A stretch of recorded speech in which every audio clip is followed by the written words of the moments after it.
Hi guys, welcome to the Full Send RC YouTube channel. This video I'm going to be showing you how to repair your RC motor. The first step is going to be to remove the gear covers. There's 2 screws.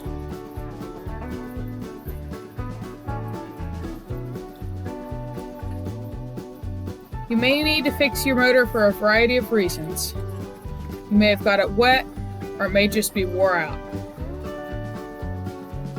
Now we're going to remove the 2 screws that hold the motor on. You can see those because they have a big head on them and are wide to keep the motor in place.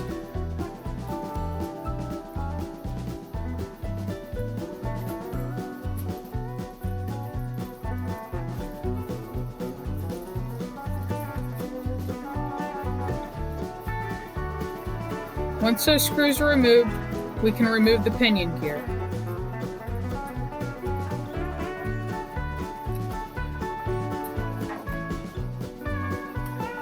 Now we're going to disconnect the 3 wires that power the motor.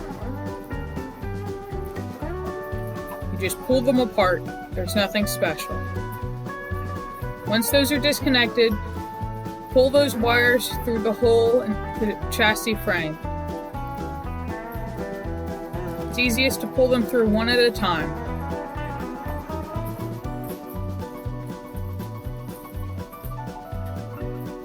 We have all 3 of those through. We can now take the motor out. I have a temperature sensor on the motor, so I just slide that off, but most cars don't have temperature sensors installed. We're going to remove the cap that keeps dirt out of the motor. There's 4 screws around the base of the motor that need to be removed. They're short.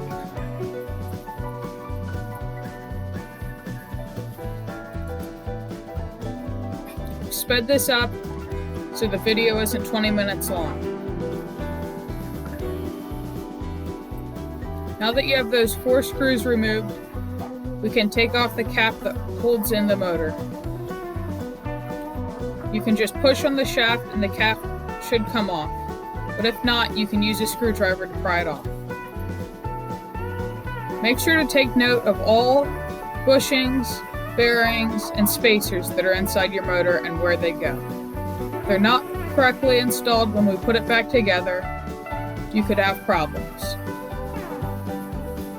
I push the motor down on the table to get out the inside magnet. You can use pliers to get it out, but don't damage the shaft. Now I'm using a flat screwdriver to push the bearing out of the inside of the motor. Make sure to not damage anything. Now I have that bearing, and there's a bearing inside the cap that you just took off. I pressed it out with the flathead screwdriver too. Now we have those 2 bearings out. You can replace them with new bearings if needed. You can clean out the inside of the motor and clean off the magnet with a dry paper towel. I put the bearing inside and get it lined up with my finger, and I tap on one of my tools to press it in the rest of the way. Make sure the bearing is seated correctly inside the groove. It's hard to show on camera because it's such a small opening. Now press the bearing back inside the cap and press the cap onto the motor.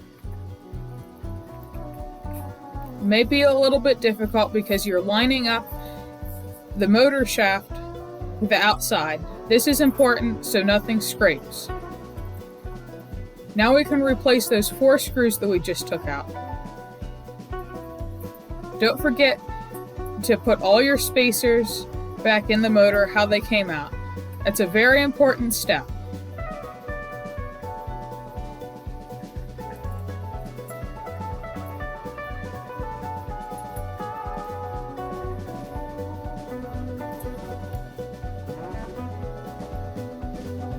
Once you have those 4 screws back in place, you can press the wires through the hole One at a time works best. Once you have all three through the hole, you can connect them back together. You just have to press them together.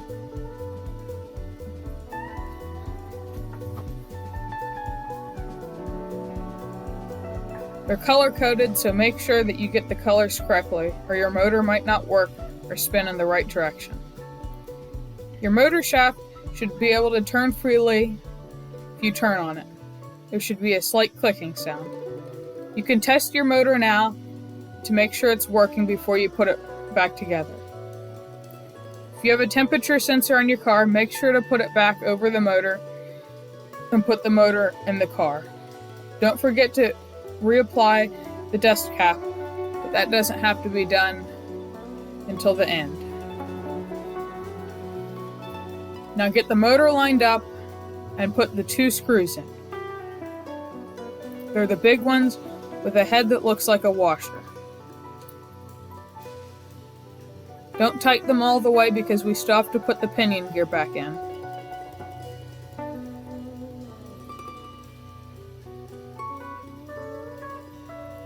If you want to watch my video of how to put the pinion gear back in the car, there's going to be a box that pops up at the top of the screen that you can click on. I'll take you to that video. I'll also put the link to that video in the description below.